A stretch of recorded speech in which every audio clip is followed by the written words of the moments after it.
చందమామ కథ నావికుడు సింద్బాద్ 11వ భాగము. కొంతకాలం గడిచింది. ఒక సాయంకాలం చల్లగాలి అనుభవిస్తూ ఇంటి ముందు కూర్చొని ఆనందిస్తుండగా వీధి వెంబడి కొంతమంది వర్తకులు వచ్చారు. వారిని చూడగానే దూరదేశాల నుంచి తిరిగి వస్తున్నారని స్పష్టమైంది.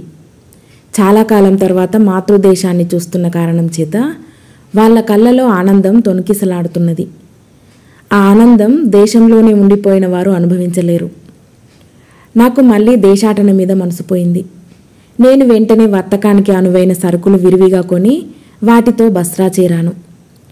అక్కడ ఒక పెద్ద ఓడ ప్రయాణానికి సిద్ధంగా ఉంది. ఓడలో నాలాంటి వర్తకులు, రాజప్రయాణికులు ఉన్నారు. నా సరుకులు కూడా ఆ ఓడలో వేయించి అందులో ఎక్కి బయలుదేరాను. కొత్త కొత్త విశేషాలు చూసి ఆనందిస్తూ, సరుకులు అమ్ముతూ, కొంటూ ఒక దేశం నుంచి మరొక దేశానికి, ఒక నగరం నుంచి మరొక నగరానికి ప్రయాణం సాగించాం. కానీ ఒకరోజు మేమందరము ఓడపైన నిశ్చింతగా విశ్రాంతి తీసుకుంటున్న సమయంలో మా సరంగు పెద్ద పెట్టున ఆర్తనాదాలు చేస్తూ తన తలబాగా విసిరి కింద కొట్టి ముఖం బాదుకోవటము, గడ్డం పీక్కోవటము చేశాడు. మేమంతా ఆయన చుట్టూ మూగి ఏమిటేమిటని అడిగాం. నాయనలారా, తెలుసుకోండి, మనం దారి తప్పి తెలియని సముద్రంలో ప్రవేశించాం. మనల్ని రక్షించే భారం ఇక అల్లాదే. అందరూ అల్లాను ప్రార్థించండి అన్నాడు సరంగు. ఈ మాట అంటూ ఆయన తెరచాపలను సరిచేయటానికి స్తంభం ఎక్కాడు. ఇంతలోనే భయంకరమైన గాలి ఒకటి సాగింది. దాని తాకిడికి చుక్కాని తునాతునకలైపోయింది. సరంగు స్తంభం దిగి వచ్చి, అల్లాను మించిన శక్తి లేదు, విధిబలాన్ని ఎవరూ అడ్డగించలేరు. స్నేహితులారా, ఈ క్షణాన మన ఆట కట్టయిపోయింది అన్నాడు. ప్రయాణికులందరూ గగ్గోలు పెట్టి ఒకరికొకరు వీడ్గోలు చెప్పసాగారు. ఇంతలోనే గాలికి ఓడ ఒక పర్వతాన్ని ఢీకొని అప్పడం నలిగినట్టు నలిగిపోయింది. ప్రయాణికులు కొందరు నీటిలో మునిగిపోయారు. కొందరం ఈదుకుంటూ అక్కడక్కడ నీళ్ల మధ్య ఉన్న రాళ్లను చేరుకొని అప్పటికి ప్రాణాలు దక్కించుకున్నాం. ఈ పర్వతం ఒక పెద్ద లంక అంచున ఉండి సముద్రంలోకి పొడుచుకు వచ్చింది. లంక వెంబడి తీరం నిండా పగిలిపోయిన ఓడల శిథిలాలున్నాయి. వాటి తాలూకు సరుకుల బేళ్లు పడి ఉన్నాయి. ఆ బేళ్లలో నుంచి ఖరీదైన సరుకులు, నగలు కూడా బయటకి వచ్చి ఉన్నాయి. వీటి మధ్య మేము తీరం చేరాం. నేను కొంత దూరం నడిచి ఒక కొండవాగు వద్దకు చేరాను. ఈ వాగు సముద్రంలో పడటానికి మారుగా ఒక కొండ పగులులో నుంచి బయలుదేరి లంకలోకి ప్రవహిస్తూ కొంత దూరం వెళ్ళి ఒక గుహలో దూరింది.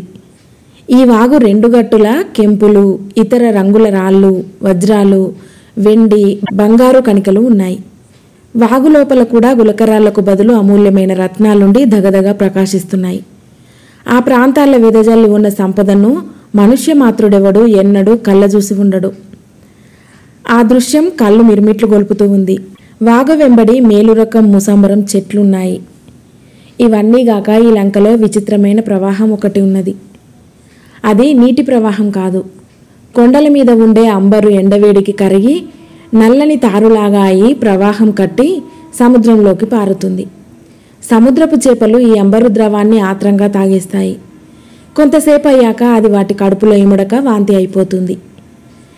ఇది నీటి మీద తేలి రంగు మారి గట్టిపడి తృణమణి అయి ఒడ్డుకు కొట్టుకు వస్తుంది. అంబరు ప్రవాహం మూలాన, తృణమణి మూలాన ఈ లంక అంతటా చక్కటి సువాసనలున్నాయి. ఇంత సంపద ఇక్కడ ఉండి కూడా మానవుడికి దీన్ని అనుభవించే గీత లేదు. ఎందుకంటే ఈ ప్రాంతాలకు వచ్చిన నావ భగ్నమై తీరవలసిందే తప్ప తిరిగిపోయే ఆశ లేదు. అందుచేత ప్రాణాలతో ఈ లంకను చేరిన మేము ఈ సంపద మధ్య దిక్కులేని దరిద్రులమైపోయాము. ఎన్నో విందులు చేయటానికి సరిపడే మూల్యం ఉండి కూడా మేము ఆకలికి అలమటించవలసి వచ్చింది. మా దగ్గర ఉన్న కొద్ది ఆహారాన్ని ఎంతో న్యాయంగా పంచుకున్నాం. అయితే నాలాగా ఉపవాసాలకు అలవాటు పడని నా అనుచరులు తమ ఆహారాన్ని 1-2 పూటలలో తినేసి కొద్ది రోజులకల్లా ఆకలికి మాడి ఒక్కొక్కరుగా చావసాగారు. నేను వాళ్లకు చేయగల సాయం ఏమీ లేదు. నా వంతు ఆహారాన్ని మాత్రం పొదుపుగా కొంచెం కొంచెమే, అది కూడా రోజుకు ఒకసారే తింటూ వచ్చాను. బ్రతికున్న వాళ్ళం చచ్చిపోయిన వారిని సముద్ర తీరాన ఇసుకలో పాతేశాం. శవాలకు కప్పటానికి తగిన బట్టలు అక్కడ బోలెడున్నాయి. ఈ బాధలన్నిటికీ తోడు సముద్రం మీద నుంచి ఒక గాలి వీచి అందరికీ రోగాలు తెప్పించింది. నేను తప్ప చావకుండా మిగిలిన వారంతా ఈ రోగాల పాల్పడ్డారు. చివరకు చచ్చిన వాణ్ణి పూర్తి చేసి నేను ఒంటరిగా ఆ లంకలో మిగిలాను. ఎంత పొదుపుగా తింటేనేం, నా ఆహారం కూడా అయిపోవచ్చింది. ఇప్పుడు నేను చస్తే నా శవానికి స్నానం చేయించి పాతిపెట్టేవాళ్ళు కూడా లేరే. నేను ముందుగా ఎందుకు పోయానుగాను అని విచారించాను. నా కోసం నేనొక గొయ్యి కూడా తవ్వుకున్నాను. అవసాన కాలం సమీపించినప్పుడు నేను ఆ గోతిలో పడుకుంటే వాయుదేవుడే నన్ను పూడ్చకపోతాడా అని నా ఉద్దేశం.